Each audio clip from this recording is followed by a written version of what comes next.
Hai guys, assalamualaikum warahmatullahi wabarakatuh. Ikutin aku buat masuk ke Keraton Kesepuhan di Cirebon.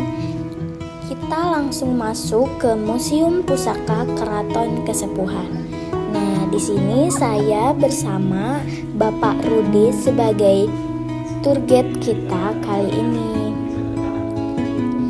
Beliau memperkenalkan berbagai macam pedang, keris, dan lain-lain. Nah, di sini beliau memperkenalkan Megamendung sebagai batik dari Cirebon.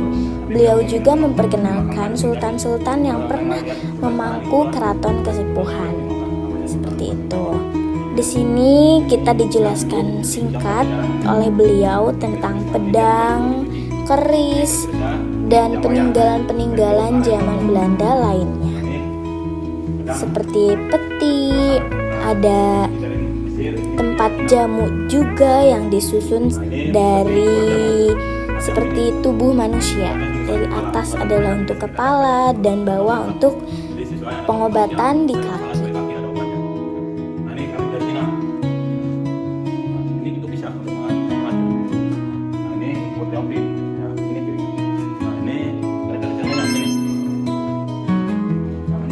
Salah satu koleksi dari Keraton Kesepuhan yaitu kereta Singa Barong yang merupakan kereta kencana Sunan Gunung Jati.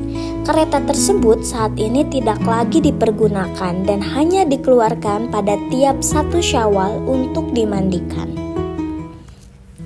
Nah, gamelan ini masih dipakai setiap 1 Syawal.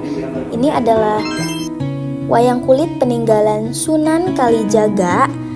Koleksi wayang purwa khas Cirebon sering disebut wayang kuna yang digunakan sebagai media dakwah Islam pada abad ke-15. Nah, kita ke Singa Barong yang dipakai setiap 1 Muharram yang dibuat pada tahun 1996.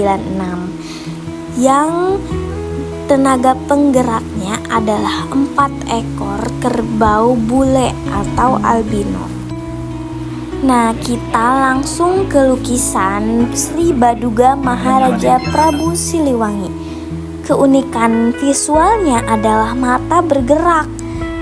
Nah, lukisan ini dilukis oleh Rido dari desa Sancanggar. Di sini aku dikenalin sama kurungan untuk Tedak Sinten.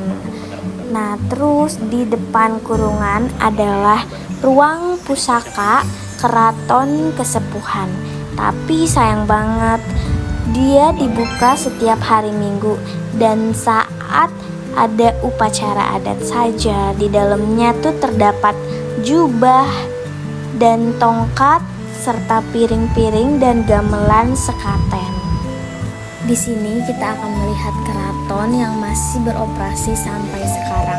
Di situ ada macan putih, yaitu melambangkan keluarga besar Pajajaran yang merupakan keturunan Maharaja Prabu Siliwangi.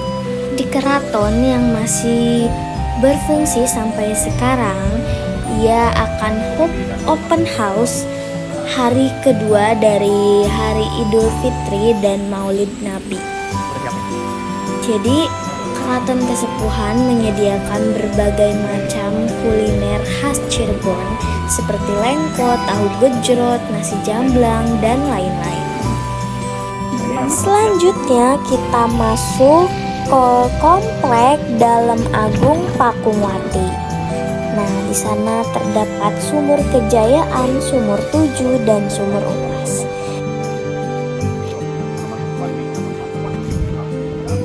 Yang pertama adalah Balong Pasucen, kolam atau tempat yang digunakan untuk bersuci sebelum memasuki area petilasan.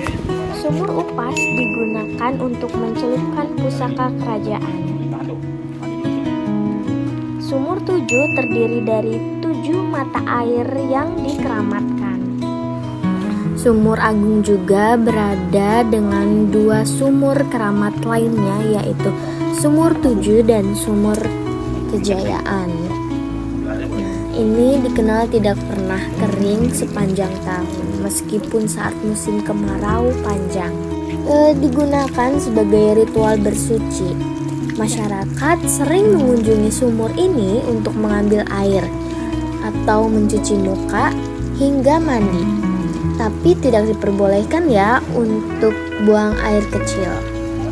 Untuk keperluan spiritual seperti tradisi membersihkan diri sebelum acara tahlilan atau peringatan besar Islam. Selanjutnya kita akan ke petilasan Dalam Agung Pakungwati. Di dalamnya terdapat petilasan Pangeran Cakrabuana, petilasan Sunan Gunung Jati, dan Sumur Kejayaan. Nah, pantangan atau larangan di petilasan Dalam Agung Pakungwati yang pertama adalah hanya laki-laki yang diizinkan masuk ke dalam kawasan sumur. Pengunjung wajib melepas alas kaki dan dilarang merokok. Perempuan sangat dilarang masuk karena lokasi tersebut disucikan atau tempat itikaf.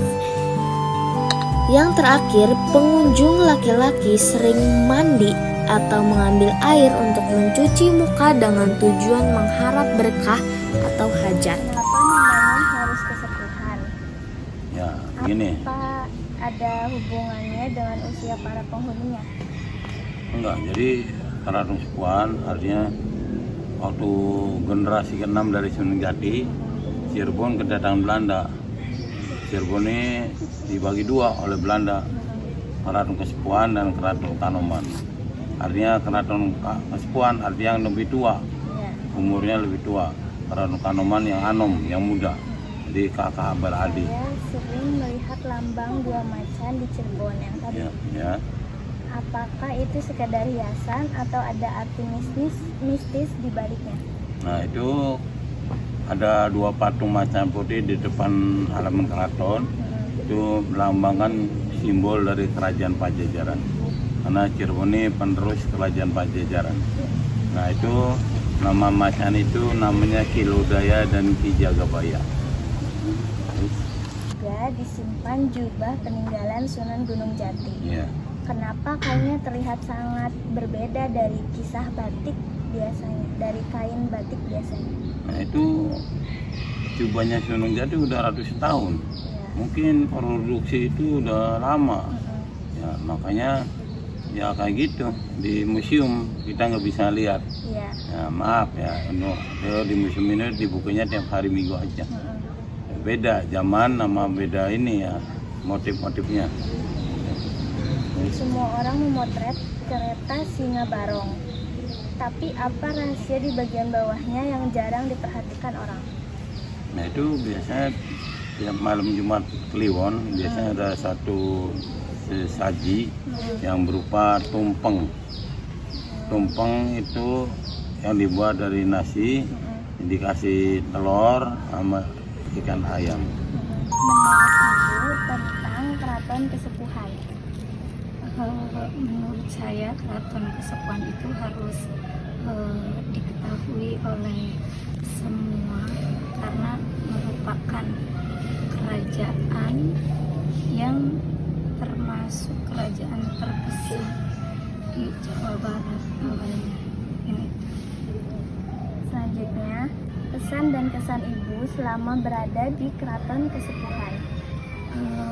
Saya sangat senang sekali ketika bisa hadir di Kesepuhan dan mengetahui lokasi-lokasi sejarah, baik itu petilasan Ratu Agung Pakungwati atau rapat-rapat baku sangkan gitu kan. Terus di sini juga ada sejarah Wali Sembilan ya, termasuknya itu. Jadi kita sebagai warga sekitar Cirebon itu wajib tahu. Terus yang ketiga, pesan untuk Gen Z yang tidak melek akan sejarah. Pesannya selalu mencari sejarah yang ada di Jawa, mungkin minimal yang terdekat dari rumah. Iya. Makasih ya Bu.